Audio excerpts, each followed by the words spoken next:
വർഷങ്ങളായി സാധാരണക്കാർക്ക് മികച്ച ചികിത്സാ സേവനം നൽകി വരുന്ന നിലമ്പൂർ ജില്ലാ ആശുപത്രിയിൽ രോഗികൾക്ക് ബുദ്ധിമുട്ടുണ്ടാക്കുന്ന രീതിയിൽ നടപ്പാക്കാൻ ശ്രമിച്ച പുതിയ ടിക്കറ്റ് നിയന്ത്രണം പിൻവലിക്കാൻ ധാരണയായി.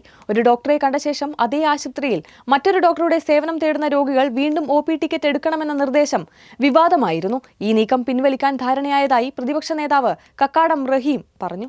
പുതിയ പരിഷ്കാരത്തിനെതിരെ വ്യാപക പ്രതിഷേധം ഉയർന്നിരുന്നു. ദൂരപ്രദേശങ്ങളിൽ നിന്നും ആദിവാസി മേഖലകളിൽ നിന്നും ഉൾപ്പെടെ ചികിത്സയ്ക്കായി ജില്ലാ ആശുപത്രിയിലെത്തുന്ന സാധാരണക്കാരായ രോഗികൾക്ക് തീരുമാനം വലിയ ബുദ്ധിമുട്ടുണ്ടാക്കുമെന്ന് ചൂണ്ടിക്കാട്ടിയായിരുന്നു പ്രതിഷേധം. ഒരേ ആശുപത്രിയിൽ ഒരേ ചികിത്സയുടെ ഭാഗമായി വിവിധ വിഭാഗങ്ങളിലെ ഡോക്ടർമാരെ കാണിക്കേണ്ടി വരുന്ന രോഗികൾക്ക് ഒന്നിലധികം ടിക്കറ്റ് എടുക്കേണ്ട സാഹചര്യം ഒഴിവാക്കണമെന്നും ഇത് സംബന്ധിച്ച നിലവിലെ ഉത്തരവ് പിൻവലിക്കണമെന്നും ആവശ്യപ്പെട്ട് ആരോഗ്യവകുപ്പ് അധികൃതരുമായി ബന്ധപ്പെട്ടതായി കക്കാടം റഹീം പറഞ്ഞു. ഇവിടെ ചികിത്സക്കെത്തുന്ന സാധാരണ രോഗികൾ സ്പെഷ്യാലിറ്റി ഡോക്ടറെ കാണണമെങ്കിൽ വീണ്ടും ടിക്കറ്റ് എടുക്കണമെന്ന ഒരു തീരുമാനം എടുക്കുകയുണ്ടായി.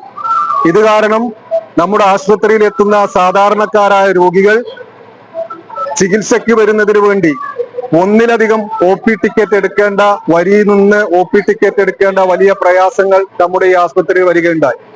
മലയോര മേഖലയിൽ നിന്ന് ഈ ആശുപത്രിയിലേക്ക് വരുന്ന ആദിവാസികൾ ഉൾപ്പെടെയുള്ള ഏറ്റവും പാവപ്പെട്ട രോഗികൾക്ക് വലിയ പ്രയാസങ്ങളാണ് അതുവഴി ഉണ്ടായത്. ഈ ഉത്തരവ് അന്യായമായി ഇറക്കിയ ഈ ഉത്തരവ് പിൻവലിക്കണമെന്ന് ആവശ്യപ്പെട്ടുകൊണ്ടാണ് ഞങ്ങൾ ഇന്ന് RMOയെ സമീപിച്ചത്. അത് മാത്രവുമല്ല, ഇവിടെ ചികിത്സക്കെത്തുന്ന രോഗികളെ ഒരു ഡോക്ടർ 70 രോഗികളെ മാത്രമേ നോക്കൂ എന്നുള്ള ഒരു അന്യായമായ നടപടിയും ഇവിടെ സ്വീകരിച്ചു വരികയാണ്. വലിയ ദൂരപ്രദേശങ്ങളിൽ നിന്നാണ് നമ്മുടെ ആശുപത്രിയിലേക്ക് രോഗികൾ ചികിത്സയ്ക്ക് വേണ്ടി എത്തുന്നത്. അപ്പോ 11:30 മണിയോടുകൂടി ഡോക്ടർമാർ ചികിത്സ അവസാനിപ്പിച്ച് സ്വകാര്യ ക്ലിനിക്കുകളിലെ ചികിത്സയ്ക്ക് പോകുന്ന സാഹചര്യം ഇവിടെ വളർന്നു വന്നിരിക്കുകയാണ്. സാധാരണക്കാരന്റെ ആരോഗ്യ പരിരക്ഷയ്ക്ക് നേതൃത്വം കൊടുക്കേണ്ട ഈ ആശുപത്രിയിൽ തികച്ചും അന്യായമായ തീരുമാനങ്ങളുമായി മുന്നോട്ടു പോകുന്ന ഈ തീരുമാനങ്ങളിൽ നിന്ന് പിൻവലിക്കണമെന്നാവശ്യപ്പെടാനാണ് ഞങ്ങൾ ഇവിടെ വന്നിട്ടുള്ളത്. വിഷയം ആരോഗ്യമന്ത്രിയുമായി സംസാരിച്ചതായും തുടർന്ന് ബുധനാഴ്ച ആശുപത്രി സൂപ്രണ്ടിന്റെ ചുമതലയുള്ള ഡോക്ടറുമായി ചർച്ച നടത്തിയതായും അദ്ദേഹം വ്യക്തമാക്കി.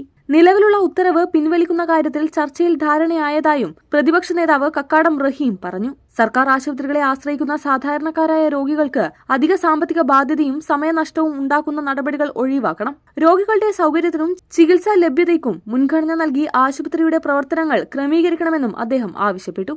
കേരള വിഷൻ, നിലമ്പൂർ.